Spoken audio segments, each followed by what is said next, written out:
What is up, friends? Rob here, the Medicare Minister, and I'm back with a brand new Spitting Fire Leadership Podcast interview for all of you today that I pray puts fresh wind in your sails and pushes you and motivates you, compels you to go after the dreams and goals and vision that you have for your lives. And today I'm with the one and only Sandra Gebhardt. Sandra, will you say what's up to everybody? Hi, everyone, or what's up? Yeah. So I know that she's going to spit some serious fire today, but before we dive into that today, I want to remind you, as always, to please subscribe below, click on the little notification button. That way you're notified every time we drop fresh content like this, but also like the video and comment on the video. But here's an important one. Share it with someone who you believe needs to hear this story, this message, the value that we're going to put out here today. Because you never know, it could be this one video that changed not only your life, but the life of someone else. And so, Sandra, thank you so much for being generous with your time today and being on the podcast with us. Oh, I'm so excited to be here. Absolutely. Well, what I always like to do in the very beginning is just to get what I call a 30,000 foot view of someone's life, just for time's sake, because I know we could spend probably a long time on the intro. But can you give us a little bit of your past? Some transition time up to what you're doing today. All right. So yes, I can. Here we go. Everybody hold on, buckle up. So in a prior lifetime, I was in the team roping industry. So I helped start a team roping association, did some cowboying stuff, and then moved over. There's a whole bunch of different little things I tried, but then essentially landed in insurance, like everybody else does, right? There's like three people that grew up in it.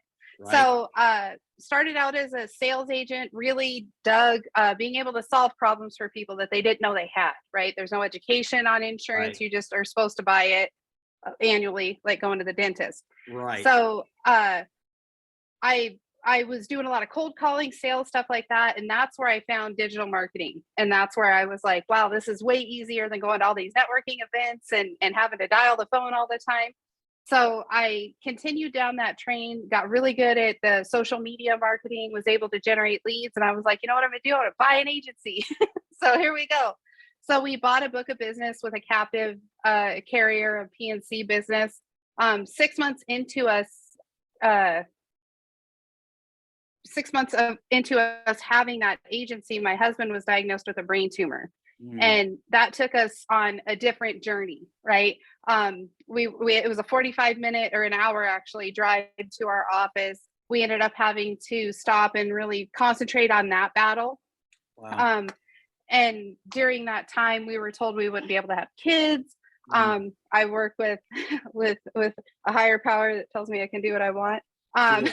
So we 2-3 weeks before we left to get Darren's brain tumor out, which was a month-long journey in Arizona at the Mayo Clinic, we found out we were pregnant with Gage, who the Mayo Clinic came out and shot a video on our family and everything. They call him the miracle baby. It's so awesome. Cool. And we ended up selling the agency in the dramatic fashion that this story takes. I signed the paperwork the day Darren got his brain tumor out. Wow. So I came back to Montana. I'm pregnant. I was basically allergic to pregnancy. I was pretty miserable. So I've got a husband. I'm pregnant. I've got a husband that I'm nursing back to health. And I was really kind of figuring out what I was going to do. And that's when I was like, you know what, we had this miracle. This is my plan. So now I run my own digital marketing coaching business out of my house with Gage. That's him with the dog right there. He had to go to his cousin's house because he interrupts our podcast interviews now. Right, I understand. Yep. Assistants you can't fire is what I call it. Right. And that's what we do all day, every day. We hang out together. We teach insurance agents how to monetize their social media platforms, and we have a lot of fun doing it. Well, awesome. And I want to touch on something real quickly because I can't let it go. It's surprising to me how many people think they're going to get a get out of jail free card when it comes to adversity or pain. or suffering. Can you talk just for a minute? Can we revisit that season on what was the biggest lesson that you learned or that came out of that season for you to help you prepare you for where you're at today? Oh, I love that question. Nobody's ever asked me that question before either, and I like that. So when we were in that, there was a lot of noise coming at us, and I likened it to us being in the ocean. And I was like, every time we take a step forward, this wave comes and it just annihilates us, and then we're trying to swim back up to the top every time. And that was like, I was getting older. I was 36 at the time, and I was like, if we're going to have kids, we need to have them now. and I had Sure. everything mapped out in my head, right? Like, we're going to Sure. get married, we're going to start this business, and we'll have the kids. I had my plan Right. all in place. And the first thing they told us at the Mayo Clinic was, you guys are not going to have children. This particular tumor is not going to allow for that. Mm. And I kept thinking, I was like, if I control everything, then everything's going to be fine. And we never thought we weren't going to get pregnant. It was something we were just praying on. We knew was going to happen. Sure. But again, that took some interesting turns in and of itself. And we just kept, like I said, I would always tell people, I'm like, man, every time somebody would throw a fundraiser for us, and we'd have a little bit of cash to kind of work off of, and then we'd end up with this new medical bill that had to be paid before we could do the next thing. Sure. My husband had to lose 100 pounds, which was a big battle. Part of his tumor is his excessive weight gain is part of that. It was a prolactinoma tumor. So it was just one thing after another, after another, after another. And one of the things that really, I just kept using that ocean theme over and over and over again. And I know I'm a fighter. I know I'm walking in faith. I know that I've got this plan. Right. But I'm like, man, why can't I? Like, you see surfers out on the water, they make it look elegant. And I'm like, Sure. I'm like, the kid with the floaties just can't get anywhere. Yeah. And I came across Luke 5:5, because you said, so we'll throw out the nets. And I got to thinking, I'm like, here I am in my head drowning, right? And I'm still holding the net. But I'm kind of like, no, like, I'm listening. But you don't understand how tough it is down here in the water, right? And all of that kind of came together for me in that moment.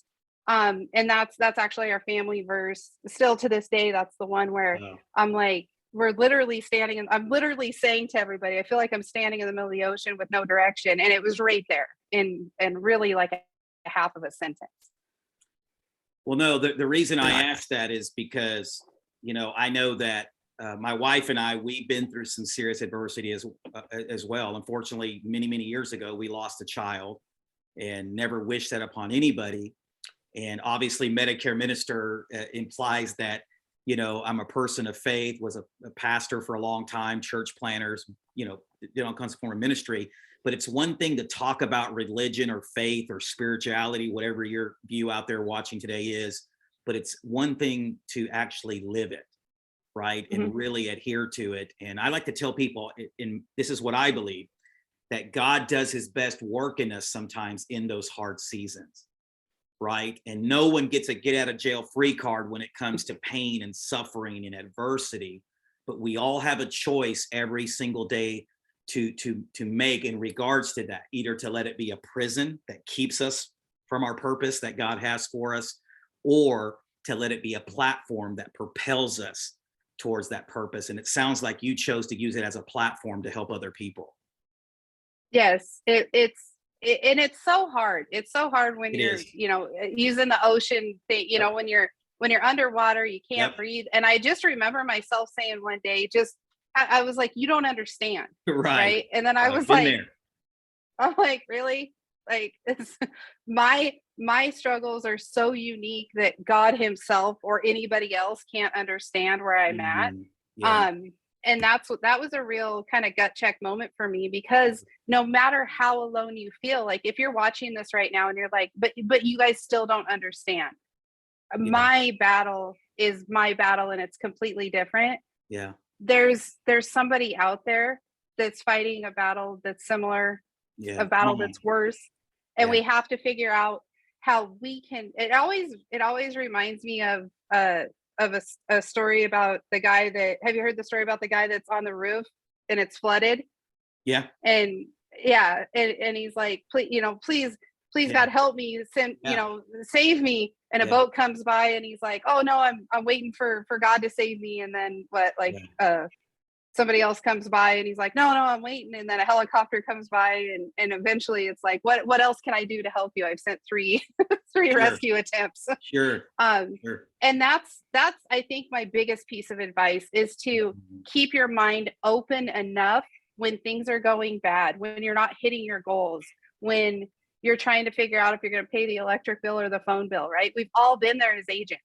No matter what their stories are, everybody at some point has been like, all right, are we going to keep the internet on? Or are we going to keep the phone on? Right. If I have to wait 3 extra days, do you think they'll really turn it off? Right. That's a lot of people's stories. It's not something that we talk about very often, but if you're always just believing and knowing that the solution's there, it's so much easier to find that solution because it is there. Yeah, that's so good. Thank you for sharing that. And one of the things that's helped me, and I like to see, just stay in this lane just for one more second here, is I learned the power of community, of really having a tribe. Like you said, we tend to be these control freaks, many of us, and we tend to just want, it's our problem, and we kind of shrink back, and instead of really leaning into community because we think people won't understand, or because of ego, because of embarrassment. But would you speak to that for a minute, how important it is to have community, to have a tribe of people around you that are supporting you when you feel like you can't go on anymore? Oh, Rob, this is fun. I'm really enjoying this conversation. I hope you guys are too. So check this out. So the Friday that we were supposed to have Darren's test results, the entire radiology department went down. They must not have paid the bill, right? And the whole thing went down. So I had won a trip for life insurance sales, and we were leaving for Mexico on Saturday morning. And I'm like, man, I don't want to go with this, axe hanging over our head, like it was going to make a difference, right? Like, so we go to Mexico, and we're there with some of our agent friends, and we find this couple just randomly that were like, hey, you guys look like fun. And they came and sat down with us. Right. And they just hung out with all of these nerdy insurance agents that, I call it insurance agents gone wild. and we get to talking, and we're like, for some reason I shared what that we were waiting for a call from the doctor. And we just kind of went on about our day, and we were standing in the pool.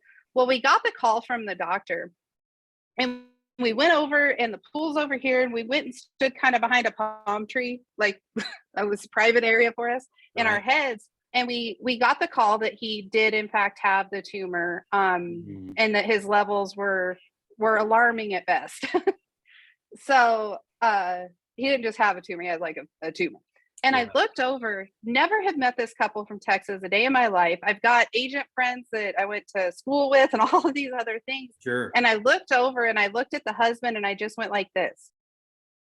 And the fact that this person was put in my path, and he was the first person besides Darren and I to know,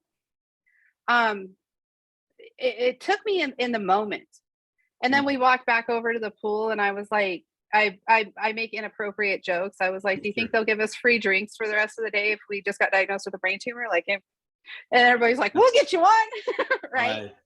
Well, Tyler and Kayla were standing there, and she looked at me and she said, my dad is one of the few neurosurgeons that actually handle this sort of tumor. Wow. I didn't want to say anything. And I was like, wow. So I was able in that moment, somebody that's always seeking knowledge, right? I was able in that moment to share some numbers with her and get her opinion. And she works with her dad. And it was just this really amazing thing where when we're talking about community, if you leave yourself open to who's in your world, to who's crossing your path, and you just listen to people and you share with people, then you never know what's going to happen. And I can tell you that random couple from Texas brought us more peace on that trip. We didn't talk about it again. I mean, we told our parents, And we're like, well, we're actually here with the daughter of one of the neurosurgeons. That there's Right. 3 doctors in the United States that handle this. He's one of them. It's a private hospital. We couldn't afford him. But Right. which actually the story takes another turn, in the sense that once we called our families and told them, we knew that Darren's sister, my husband Darren, his twin sister is a nurse at the Mayo Clinic, but you're never quite sure what you just call them when there's a rash on the kid or something. Sure. Well, it turns out that she actually works with the ENT doctor that would do the surgery that goes through his nose. Wow. So she was able to get us an appointment 6 months earlier than we would have been able to get in. So it just, you just never know. Yeah. But as long as you're open, as long as you don't close yourself off into that box again, there's so many people out there that are willing to help you and that are put in your path for a reason. Yeah. No, thank you for sharing that. I heard you talk a little bit about it in another interview as I was preparing for this, and just really wanted to tap into that, because I think when we go through those times, it helps us become better at what we're really called to do. Right. And I can definitely see that in your passion, and I love high energy and passionate people.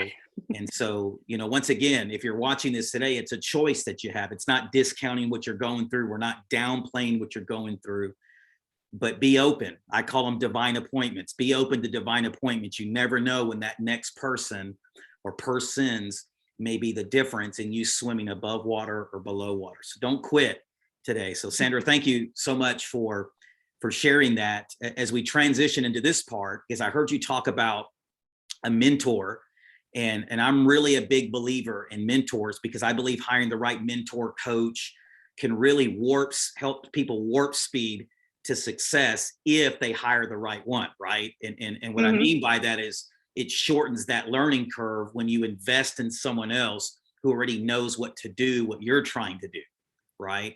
And so do you think, and I want to ask this question, do you think in your experience that people waste more time, energy, and money as a whole when they don't invest in a coach? Does that question make sense? Oh, hands down. Yeah. Hands down. So I'm a mentor collector, if you will. Okay. All right. And I've recently added more. So I have Rob Sakel, who's been with me from the jump. He's my mindset guy. He is the guy that is going to make sure that my mind is running right. He's going to call me out. He's going to make me feel really uncomfortable. I work with Zach Babcock on my podcast. I work with Mitch Miller and Mike Young on my offerings and my marketing. I work with Cody Askins on getting more into the insurance industry on stages and things along those lines. Those are just the people that I pay. Right. So then there's this whole other group of people that I just surround myself with. And I'm heartbroken for agents that are like, well, I'm not going to spend $1,000. I'm not going to spend $10,000. I'm going to go figure it out myself. I'm just going to go to YouTube. I'm just going to do this because it's being an entrepreneur in and of itself is a lonely feel. Your cousin doesn't think you're going to make it. Your uncle thinks you're crazy. Your friends think you're crazy. And that noise can get in there, and those are waves coming at you. Right. And you need somebody to help you swim out farther and farther. Otherwise you're just going to stay in that undertow, I think is I'm not an ocean person. Sure. Sounds right. So why do you think so many entrepreneurs like us, or maybe just people in general, struggle to invest in a coach or a mentor? Is it you just think because they truly don't know how to bet on themselves, or maybe don't believe in themselves? Can you speak to that just a little bit? I think it's the same sort of feeling that I had when I was saying, you don't understand. You don't understand. Now I'm pregnant. Now is my husband going to die? Right. I've just sold my business. We live in a town with 1,200 people. It's not like I can just go out and get another job. I live in like small town Montana. Okay. And I think a lot of times we really get into that mindset of, but you don't understand. Yeah. Because my struggle is different. And a lot of it is fear. Yeah. I thought I was saying this in a softer tone, but Joe Campert said from stage at Nate Offert's SWAT event, he said, well, sometimes you need somebody like Sandra to tell you that the leads don't suck, you do. And I was like, well, Wow. I feel like Yeah. I said that nicer, but Yeah. that's Yeah. kind of a term Tell us that's what you come really think, to, Joe. Right. Yeah. yeah, that Right. people are like, no, you say that a lot. And I'm like, okay, well, I meant it nicer, but uh, Sure. but that's really the truth. So we see an article on Facebook and we're like, okay, well, I need these leads. Mhm. Or we shouldn't be cold calling, we should be texting. So it's not only the fact that you feel like your struggles are unique to you, a lot of it's pride, right? You don't understand where I'm at. Mhm. So nobody's going to be able to help me. I've Sure. always figured life out on my own, Sure. right? So I'll be able to do it on my own. Um, and we just have, between all the noise going on, our egos and our pride, not knowing what choice to make. And then sometimes just being a little lazy, right? That's where Yeah. the leads don't suck, you do. Like sometimes you got to cold call, Yeah. and that's no fun. Yeah. Yeah. No, I totally agree. And transitioning to, kind of more your realm about building a brand and a business, why do you think so many people build a business at the expense of building a brand? Does that question make sense? Because I It think a makes lot, 100% yeah, sense. and I would love for you to speak to that, because I myself have been guilty of that, sacrificing the brand on the altar of the business, right? And so why do you Yes. think so many entrepreneurs or people are challenged in that way? Uh, Actually, I think a lot of it goes back to people think that the business needs to be the business, because that's how, especially those of us that grew up in like the 80s, 90s, early 2000s, right? It was FUBU or, and we had all of these different brands. And then the people that ran the brands, FUBU is a bad example because everybody knows David John, right? Right. But we didn't know who ran Amazon at the time, right? Right. It was just getting new. You don't know who owns JC Penney's, right? So we were always taught to keep our business life business and our personal life personal. Right. But that's when the world was set up that way. That Mhm. was when you could say Right. what you wanted and do what Right. you wanted, and Right. it was only, we needed the rumor mill to push it out. Right. Now we're still stuck in that mindset of, well, I need to create a business, I need to create my business and then keep myself out of it. But here's the deal, all of the national carriers have done that. I can go on to allstate.com, statefarm.com. I saw about 784 million commercials on Medicare, Mhm. right? They're already doing the big branding. They're hiring the celebrities. They're telling people buying insurance could never be easier. Right. And you can go, and buying insurance online is kind of fun. There's like little pictures, and it's like, which picture's you? And you don't have to talk to anybody. So it's imperative that all small businesses bring in their story, bring Mhm. in that you're a single dad, that you're a family that's part of the community. Because why do I want to do business with you when I can go online, when I can call the 800 number? Right. Even my grandpa, who I set up with one of the top Medicare agents in the country, right? Because I know all you guys. He was like, but I want the free insurance that's on the commercial. Mm. So it's up to you to build that brand and educate your audience. Sure. People use the word value a lot. I like to break it down. Educational value that you Right. bring to your audience, and let them know, not only am I going to do everything I can to help you so you don't make a mistake when you call an 800 number, but I'm also part of your community. You're helping put my kids through baseball, through college. Mhm. And that is where it's so, so important, because you're competing with brands that are spending millions and millions of dollars. And if there's no emotional connection there, you're not going to win the business. Sure. Sure. No, I totally agree, and it's something that I'm even learning to adopt more and implement better. But I kind of hear a common thread throughout the short time we've been on this interview so far is about mindset. How big is mindset when it comes to beginning to implement these strategies you're teaching others? If, in my opinion, if you don't have a mentor, and it needs to be, in my opinion, it needs to be somebody you're paying. It needs to be somebody that you're accountable to. It can't be, so I use my friends as an example. So if I want to hear that I'm really, really pretty and I'm really just taking on the world, I call my friend Janelle and I'm like, Sure. hey, I'm having a hard day. And she'll be like, oh my God, you're the prettiest girl in the world and you're so smart and you're a great mom. And it's awesome, right? So we all have those people that you can call and get the exact answer you're looking Right. for, right? But when you hire a mentor, when you hire a coach, Yep. you're going to get a different answer, and Right. that helps. And you have to be able to keep yourself accountable to a solid mindset, because Sure. without the solid mindset, then you're in survival mode. You're always going back up, trying to get a breath of air and getting pushed back down again. And for those of us that can let our minds wander through the storm, it's, you need somebody to be like, whoa, wait, you're way over here. We need to Right. come back over here. Right. Yeah. No, I totally agree. So let me ask you this, because I know you've heard these questions. I mean, these rebuttals before. But what if somebody says my story's not that interesting? How do you rebuttal that to someone who may be watching this today and go, Sandra's story, I mean, she's been through all this adversity, all this, mine's boring story. I don't have much, to tell. How do you rebuttal that?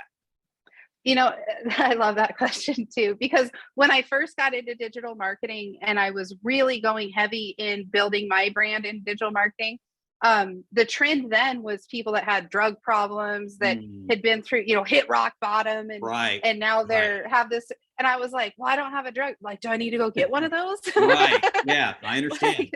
Like, but here's the question I ask everybody when they say I'm not interesting or I don't have an interesting story. Yeah.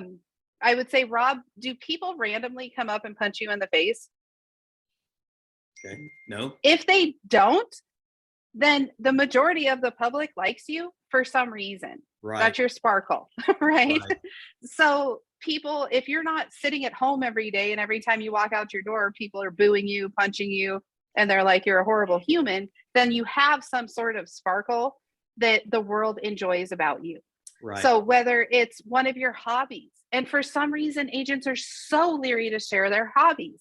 But if you like to hunt, if you like to fish, if you like to donate your time, if you like to binge watch Netflix, there is an audience of people out there that are going to relate to your story. So if you married your high school sweet, if you lived the American dream, Right. and you went to high school and you met the woman or man of your dreams, and then you went to college together and you both played sports, and then you started a business and it started off Right. really successful and you paid the electric and the phone bill every month together. That's Right. cool, because people enjoy that story as well. That's a fairy tale story. It's fun to listen to. It's fun to Yeah. be around. So everybody has some sort of sparkle. You were made for a reason. You're here for a reason. Yeah. Yeah. I call it being made on purpose to live on purpose. And so I love Yes. that. And it's interesting you speak to that, because someone who's been in ministry for a long time, it's interesting to me that when people were reluctant to sharing their faith, I would just tell them, hey, just share your story.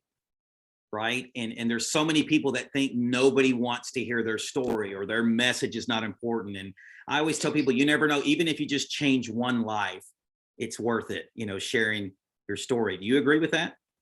Oh, I completely agree with it. And that couple from Mexico, we're friends on Facebook still to this day, and they just got blessed with a little baby. They've been trying.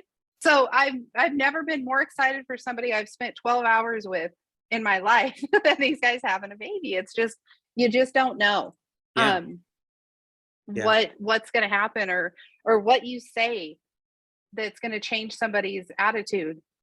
Sure. No, and I totally agree. And all these questions today lead up to this, because I know you teach insurance agents. I'm pretty sure you could probably teach anyone in any industry how to brand themselves. And as you well know, in our industry, leads are the lifeline of our business.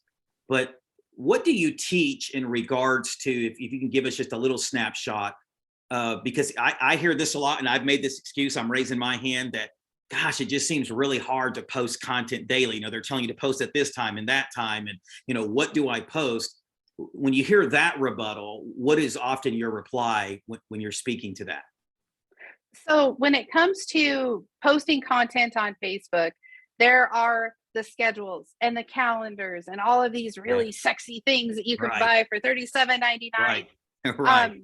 I have been doing this. I've been doing the digital side of things for about 6 to 7 years now. I'm not so good with the years.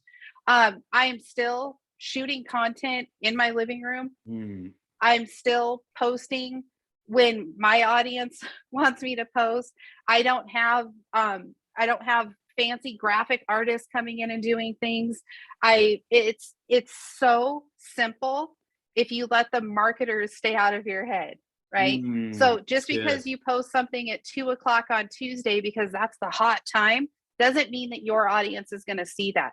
So what you do is you love on your audience, and that's exactly what I teach, is how to kind of hack the Facebook algorithm, if you will, and then love on your audience so that they can get to know, like, and trust you. Essentially what we're doing is we're replacing networking with doing it online. So when we're saying, what content do I post? What did you do today? Who did you talk to? Who did you help with their insurance? Did you have a really good cup of coffee? What kind of content do you like to see? So it doesn't need to be you in a suit and tie talking about, I can get you a free quote. Right. We want to be interesting. Yeah, I love what you're saying. So expound on loving on your audience. Like, give me a little bit more of that. Can you give us just a broader definition of that, or a more in-depth, I should say, definition of what it means to love on your audience through social media? Yeah. So what we want to do is we want to go in and actually interact with them. So a lot of times you add people to your friends list, or you see other agents and groups that you want to network with, and you might go and like one of their posts. But what we're going to do is we're going to love on people. We're going to let them know, I'm here to help you win. I'm here to watch you win. Let's win together in some cases, right? So we go, and instead of just commenting, good job, we're commenting, Rob, I saw your podcast. It was amazing. You're doing an awesome job. How cool is it that you put this together, right? The same way we would talk in real life to these folks. So if you saw somebody at a conference, if you saw somebody at the grocery store, if you saw somebody at a networking event, you wouldn't just be like, heart emoji, right? You would use words, and that's what we have to do. Gotcha. I see what you're saying now. So it's being more relational, going a little bit further than just your thumbs up or just a like or something like that. Yeah. I love what you said too, that you don't have to have it all together. Like, as when I started this podcast, we're not even a year old yet. And really just got me a basic beginner camera. I couldn't even get the fancy mic to work today, and don't even know how to work lighting really. But I didn't let it stop me from doing what I felt I was called to do. And that was to interview leaders in various spaces, right? Because I have found there's a common thread, whether you're in insurance, Medicare, real estate, there's a common thread with all these different leaders that I have found. And the reason I bring that up is because I run into so many people that want the $4,000 camera. They want the $2,000 light kit. They got to pay the fancy graphics. But what I have found, and you already spoke to this, and I'd love for you to speak to it just a little bit more, is that people really seem to engage with you more when it just seems less polished, right? And I hate to use this terminology, but it's the only thing I can think of in my head right now.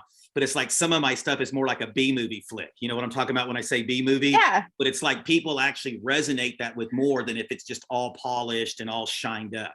And do you see that also in your world? Yep. Well, and everybody gets their start in a different spot. Sure. So if you take somebody like a Cody Askins, have you ever watched his first video? Yeah. Right. It's completely different than his newer videos, right? Sure. So we all grow. But if you're trying to start at step 27, then what you're going to do is there's not enough steps there. You're trying to jump from step 1 to step 27. Preach. Yeah. And you have to be you, right? So tomorrow I'm running a webinar for 60 farmers agents from my car, because I got to take Gage to preschool. So I told him, I was like, I'll be happy to run a webinar. I'm going to be in the driver's seat of my car, and I got it all figured out. I got a little hook that I hook there. My phone goes on it, and I'll have my iPad with me so I can share content. I'll be logged in twice. Does that mean because I took Gage to preschool and then 15 minutes later I started a webinar, is my knowledge going to be any different than if I was in a studio and I sent my son to school with a nanny? The only thing that's going to be different is those 2 or 3 hours that I get to spend with Gage. Right. instead of a 45-minute webinar, right? So for me, my most important feature or my most important mission right now is to help as many agents as I can while spending as much time with my son as I can. So if people don't dig that, if they're like, this is unprofessional, she's in her car, that's okay. There's another mentor out there for them. There's somebody with the $27,000 setup, right? That they're going to jive with better. Sure. And that's one thing that we hit on with you guys, agents, all you guys, hi guys. We get in our head, well, I can help anybody that's over 65 is my ideal client. That is not true. You need to be able to connect with the people again, because we want them to buy insurance from you. Sure. And we want them to keep their insurance with you. So is it easier to talk somebody into liking you?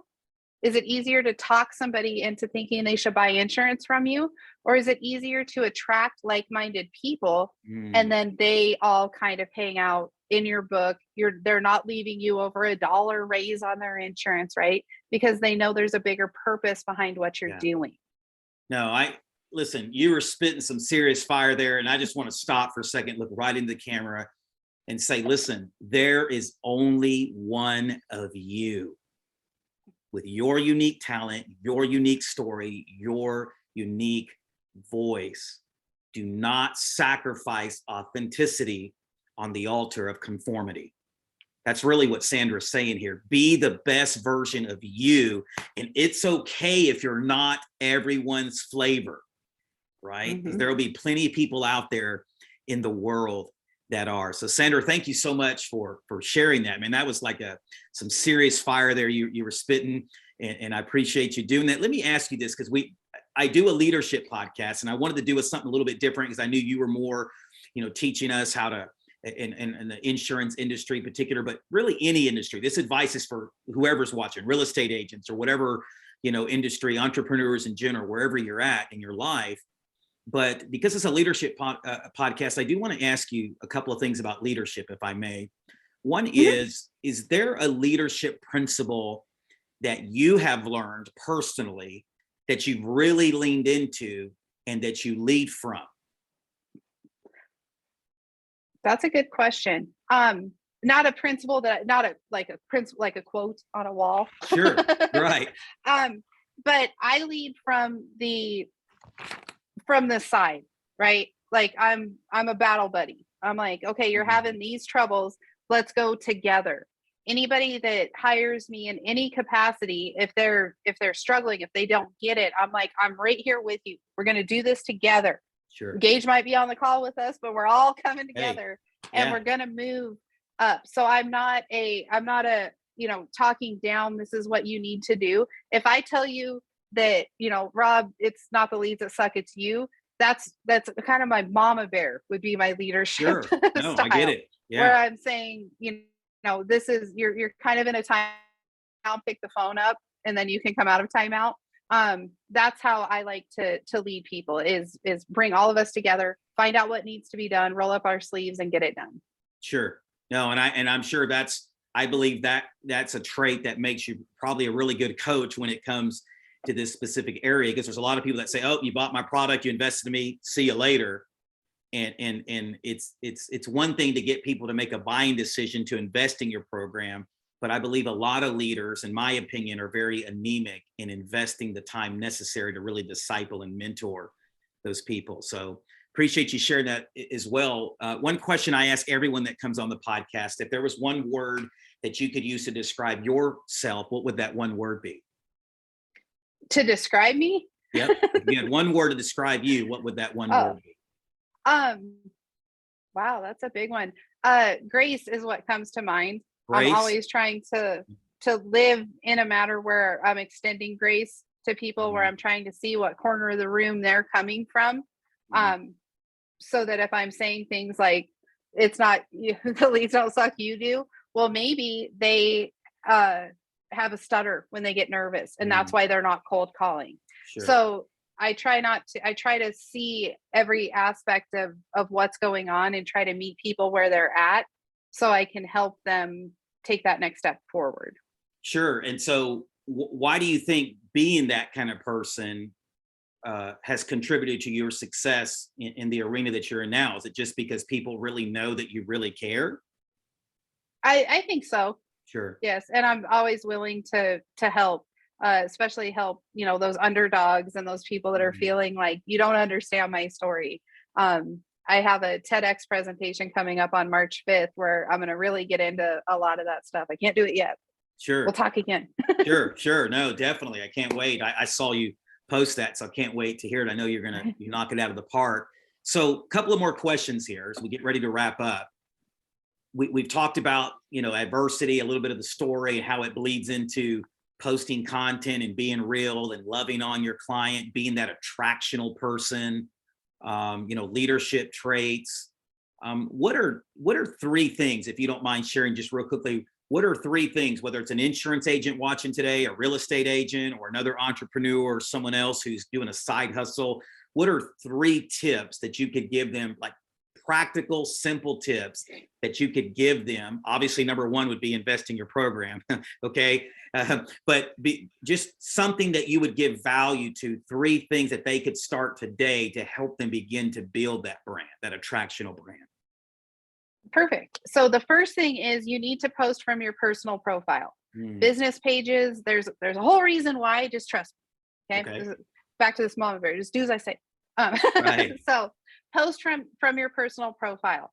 Add as many people that are like-minded that want to see you win.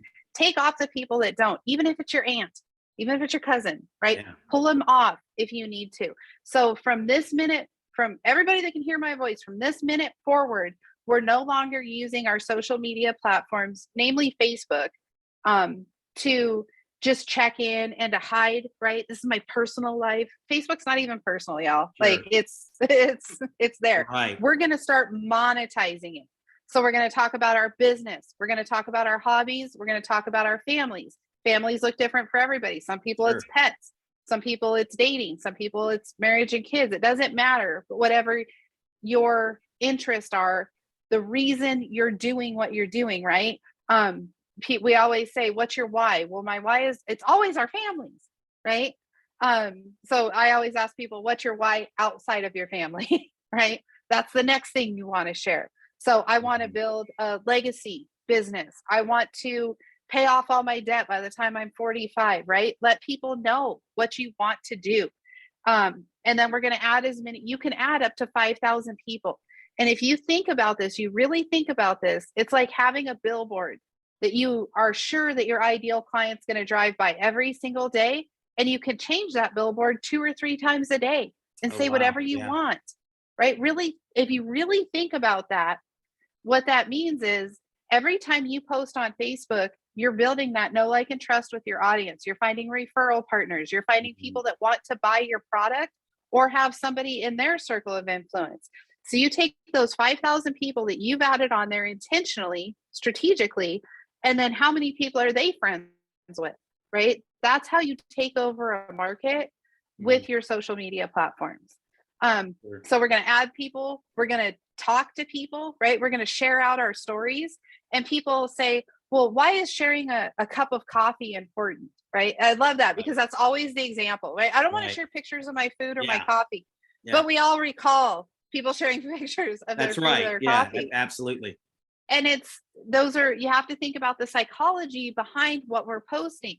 If you're successful enough to be able to afford a cup of coffee, if you're successful enough to go have an expensive steak, right? There's so many things that are being said without being said in marketing with the perception and all of that kind of stuff as well. So don't navigate that. It's kind of going back to what we said, like shooting videos without lighting kits. I don't even have a real kitchen light. My house is like 120 years old. We have like a plug-in swag light. Right. Right. It's not that complicated, but that's what we do. We're like, well, I'm not going to post content where it's just a cup of coffee and wishing everybody a good morning. I'm going to do something cooler. And then 2 years down the road, you still haven't posted anything. Yeah. Okay. Still going to be cool. So pull the trigger, make it happen. I always suggest people just set a couple alarms on your phone and then stop and right in that moment, share what you're doing right now. You could take a screenshot of wherever you're at and you can say, I'm listening to Rob's podcast It's absolutely amazing. You subscribe to it, right? And help Rob build his audience. And he's Right. going to see that, and he's going to be like, oh, wow, look, Patty's tagging me and helping drive traffic to my podcast. That's so cool. So now you're going to go look at her profile and be like, oh, I actually have a lead for somebody that wants to buy real estate in Roundup, Montana. What are the odds of that, right? But again, it's these relationships. And because they're digital, we tend to think that they don't matter as much as meeting somebody in person. Was that like 12? It feels like 3. I'll just stop for a second. Hey, we could just blame it on Common Core math or something, right? We'll just I'll get to going. Yeah, so we'll just go that route. Now, I love what you said, because at the end there, because some of my best relationships I've met online, right? And then when you finally meet them in person at a conference or, you know, a trip or whatever the case may be. So I love the fact that you're saying don't discount those digital relationships, right? That they matter. So if someone wants to get started with your program and in wanting to learn how to generate these leads, quality leads every single day for their business, where's the best place for people to find you online? My website, sandragebhart.com. Okay. And that's sandragebhart.com. It's GEBHARDT. Mm-hmm. So sandragebhart.com is where you can find me. And it's obviously very active on Facebook. But I'd just love to connect with anyone that would be interested in chatting more. Sure. And the value you provided today was awesome. I know this is going to be an awesome podcast when it drops in a couple of weeks here on our YouTube channel. And so, Sandra, you know, thank you once again for coming on today. And I'll put all that in the video description and the notes as well, so that way those that are watching can click. And if you feel Sandra's program's right for you, listen, don't let anything keep you from investing in yourself and in your business. You're literally just one click away from maybe having the breakthrough. Maybe this podcast you watched today is the breakthrough. As she said earlier, maybe that's the boat that's coming to the rescue. You've been asking to be rescued. Maybe this is it today. But the reason we do this is because, listen, I believe there's a God of the universe that really wants all of you to win. And I pray that something that was said today would cause you once again to really believe in yourself and to not give up, to not quit. As I say it all the time, I'm like a broken record. I pray that it's put fresh wind in your sails in such a way that causes you from this day forward to start living on purpose. As always, listen, if you've enjoyed this video today, please like, comment, subscribe. We would love to have you as a subscriber. God bless you guys. Make it an awesome day, and we'll talk to you soon.